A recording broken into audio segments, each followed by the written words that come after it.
In today's video, I'm going to teach you how to illustrate a children's book using Midjourney AI. First, open your browser and head to Google.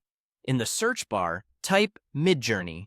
This is the quickest way to reach the official site without memorizing links.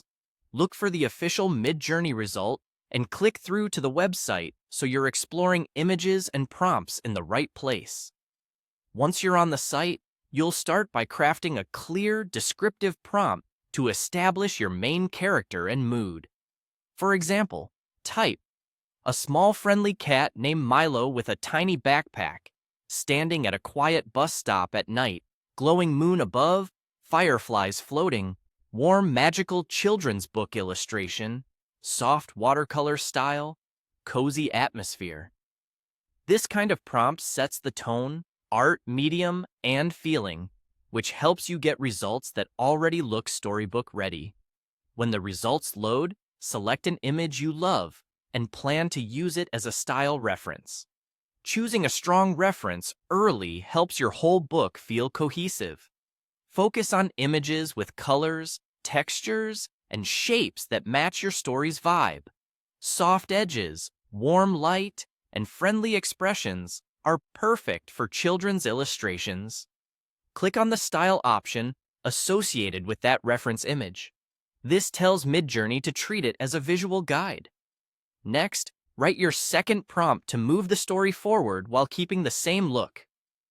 A whimsical, glowing bus made of moonlight arriving, friendly round windows, sparkling dust, Milo stepping aboard, dreamy night colors, gentle cartoon style, enchanting children's illustration. Click Submit to generate images that follow your chosen style and narrative.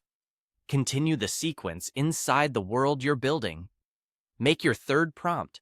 Inside the magical moon bus, floating stars, fluffy seats, smiling creatures of the night, Milo looking amazed, dreamy pastel colors, warm glowing children's book style.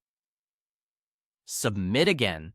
You should now have a consistent set of scenes that connect visually and feel like pages from the same book. When you're happy with the results, download the images. Save them at the highest available resolution to keep your pages crisp. Finally, go to Canva and edit your book. Create a document sized for your intended format, import the images, and arrange them in order. Add your text in a large, readable font with generous spacing, and keep margins wide so nothing gets cut off. Use the same color palette for titles and accents to match the art. When everything looks good, export your file, and you're ready to share your illustrated story.